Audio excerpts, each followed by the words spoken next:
Hello, my name is Professor Heidi Campbell. I am a professor in the communication department at Texas A&M University, and I'm here today to talk to you about blessing boxes. Whether you call them free little pantries or blessing boxes, they have the same kind of mission and vision to serve as a micro food pantry for our communities. So back in 2018, I had a vision and started something called the Create Kindness Initiative. This was an initiative to encourage people to use their creativity and their talents to change their communities for the good and the better. And blessing boxes are at the heart of our mission and what we do. So I want to talk to you today about the three, and what I'm calling the ABCs of blessing boxes. So first of all, when did blessing box start? Well, there's many different stories told, but it was sometime in the late 2007s that this idea of creating a micro food pantry to be accessible to the community came about. The blessing boxes first emerged in the kind of Midwest and in the farming areas of the U.S. And used the slogan, "Take what you need, leave what you can." And so the idea was to create a resource that people could come to whenever they needed it, and that people could also be involved by giving.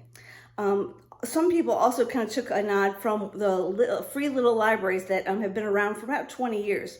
Those are the little boxes with roofs that you often see outside schools or in neighborhoods that allow people to kind of give a book or take a book when they're walking by, and encouraging kind of literacy and kind of education and learning in our communities.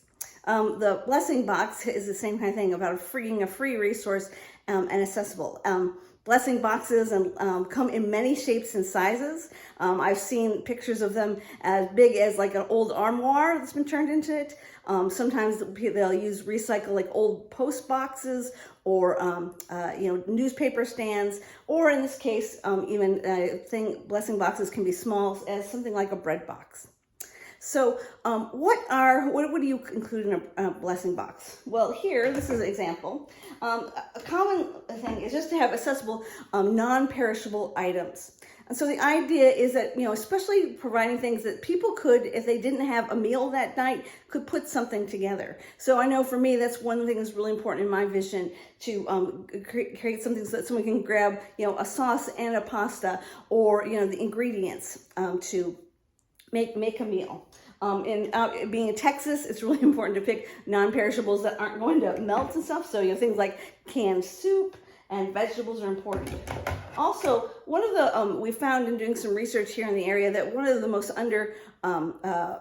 available things in a lot of food pantries or other kind of outreach places is toiletries. And so we always try to include things like, especially during the pandemic, hand sanitizer, small, soap, lotion, shampoo, and in our resources, so that people can come get especially. And we found these especially popular. A lot of times I have a larger blessing box outside my home, and that top shelf where I put those toiletry items is almost the first thing to often go.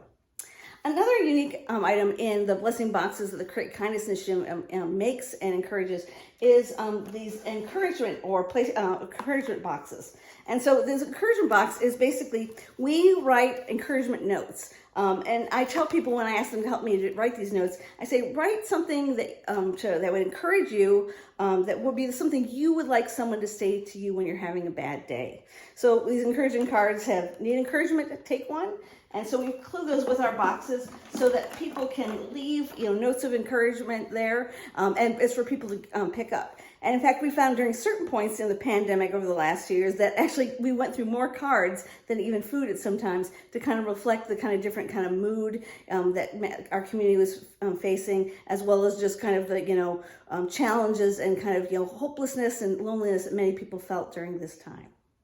So I mentioned the ABCs of blessing boxes. These are kind of ways I say, try to think about how blessing boxes help the community, but things we need to keep in mind. So first, blessing boxes is all about accessibility. It's about picking locations where people actually go.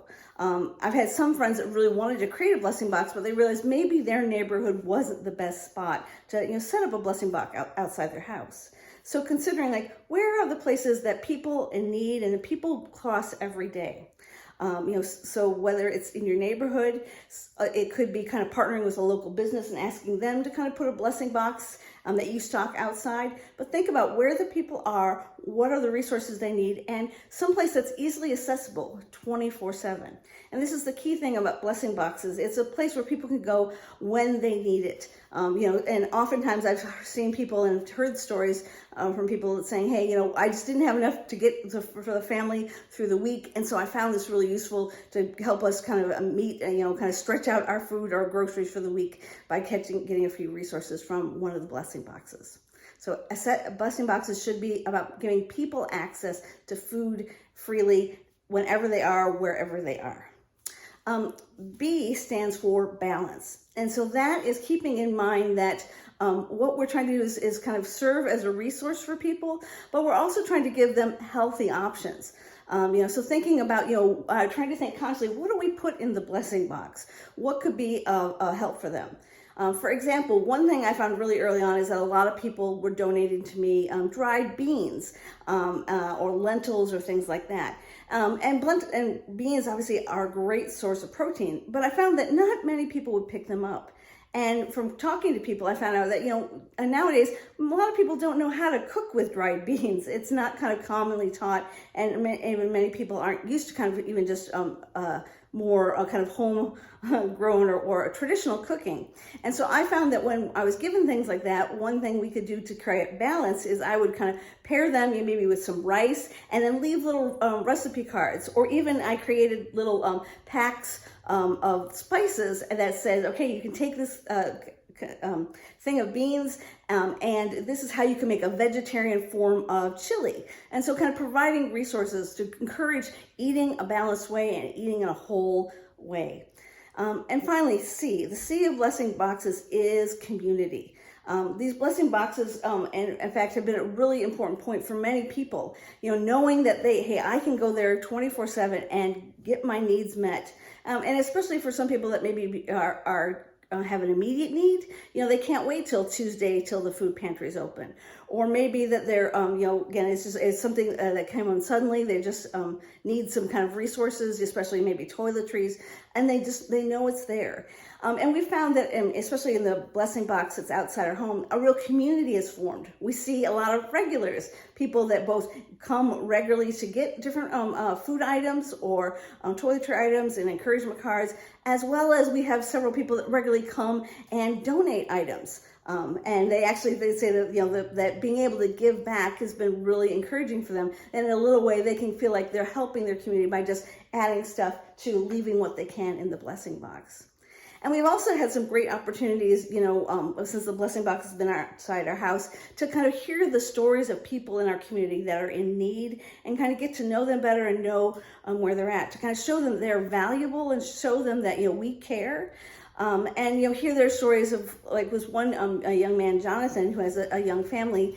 He was really struggling, and he was able to get blessed through the blessing box. And when he got more on his feet, he found that he was coming to the blessing box and picking up items, not for himself, but for people he knew that were elderly, that couldn't get to the blessing box, that might also need help. So we have often called him our unofficial, kind of go-between to help people. And also, finding that, he loved taking the cards, especially to people who were shut-ins that maybe didn't get many visitors. So keeping our blessing boxes accessible, keeping balance in what we give and the resources we provide, and thinking about as a gift to the community, and it's something that we have been blessed by, and we hope to bless others by. And it's a great way to kind of think creatively about addressing needs of food insecurity in our communities, putting them right where we are, in front of our homes, in front of kind of public buildings with permission, of course, from those building owners, as well as kind of putting them in places of business. So I hope that you found this encouraging. And if you'd like to hear more about what we do, just check us out at Create Kindness Initiative, mystrikingly.com, or send me an email. And I'd love to talk to you more about setting up your own blessing box. This summer, we're going to be working on setting up a number of them, and we'll have some to give away. So please get in touch if you'd like to be part of this outreach in our community. Thanks.